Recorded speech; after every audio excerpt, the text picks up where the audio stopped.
Alright, Max. Now we come to the chess course, okay, the lessons. So lesson number 1, every lesson we do strategy. We have got some strategic pointers and tactical positions, some puzzles. Okay. 4 puzzles every lesson.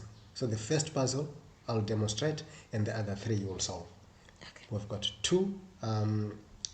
two tips every lesson. 2 tips. We've got 50 lessons. So this is lesson number 1. The first tip, these tips we got from 101 essential chess tips. So tip number 1, in the opening, we want to rapidly develop all pieces. The main goal at the opening is develop pieces. So fight for the center first, develop pieces, and reach castling as quick as possible. So in the opening is a race. You're not playing around. You want to develop pieces. You want to castle. You want to develop castle and connect routes as quick as you can. The opening is complete when one or both players have their rooks connected. So the player who finishes development first gains the initiative. That's the right to call the shots. You start attacking. You finish developing all your pieces. Tip number 2, we develop knights before bishops. As I explained, while bishops can control several squares from their original position, this bishop has not been moved. But still, any piece that lands on here, it can capture. Any piece, opponent's piece that lands on here, it can capture.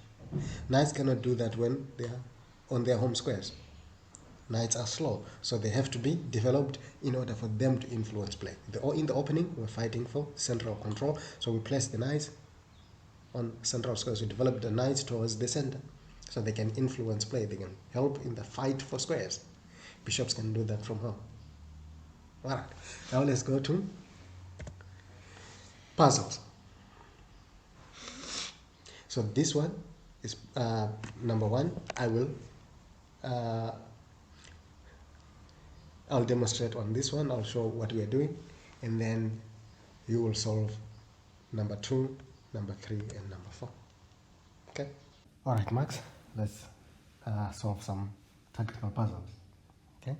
And these tactical puzzles, we're using an app called Chess Tactics Pro.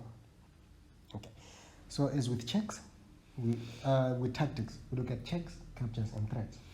In this position, how many checks does white have? It is white to play and checkmate black in one move.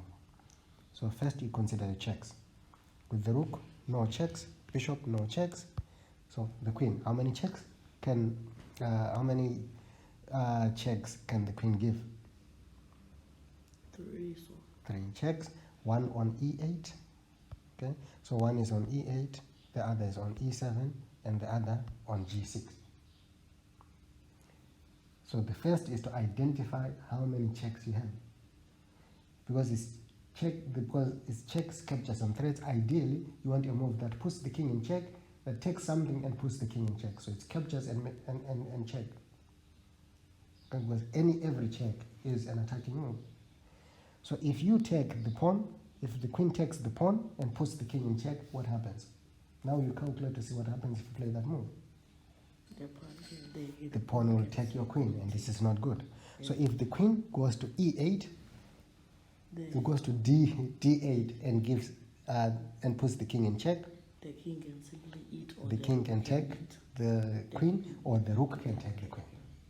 If the queen gives check on e7, defended by the bishop, then what happens? It's checkmate. Well done. Now we come to puzzle number 2. Okay. Checks, captures, threats. It is white to play and checkmate black in one move. How many checks do we have? Again, we start with how many checks we have. How many checks do you see? With the queen? 2, 1. The queen can go to d8 and put the king in check. 1. With the rook? 2. All squares green. Yes. If the rook goes to any of those squares marked green, the king will be in check. Why? Because it will discover an attack. So 1, 2, 3, 4, 5, 6, 7, 8. 8 plus the 1 of the queen, 9. So how many checks do we have here in this position?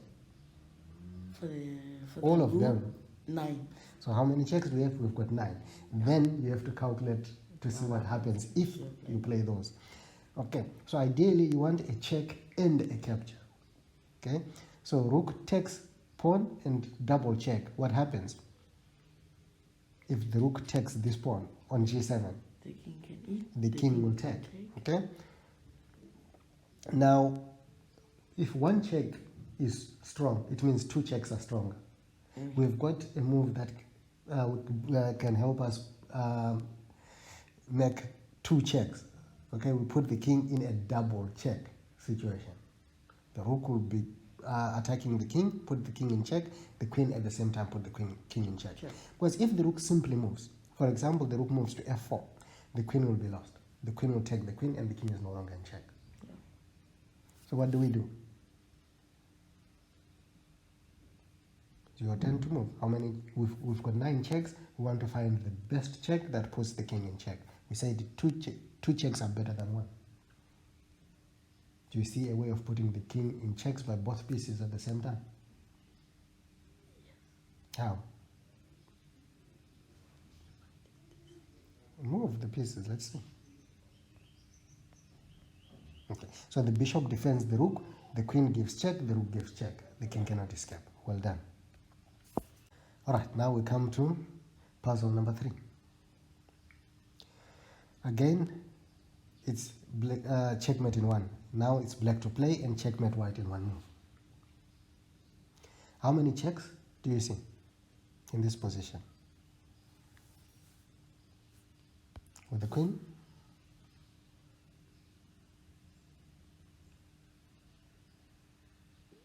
Don't count in your head. Count so that it makes sense. Queen can take the queen. 1. The queen can take the pawn on The pawn. B6, B6. and 2. B5. That's check. And A4. Okay. Yeah. So you see 4 checks with the queen. 1. The rook, with the 1 with the rook. So in total we've got 5 checks. Yeah. Okay. Black to play and checkmate white in 1 move. So of the 5 checks we have, only 1 can put the king in a checkmate position. Which one is it? This one. Let's move. Well done. Okay, now we come to puzzle number 4. White to play and checkmate black in 1 move. Checks, capture, threats. How many checks do we have? With the queen. How many checks can the queen make? 2. 1 on d3 and 1 on e4. Okay, with the rook? 1. 1, okay. Knight? 1. Other knight? 1. So knight, 1, 1, queen 2, rook 1. 5 checks in total. 1 move and the game is over.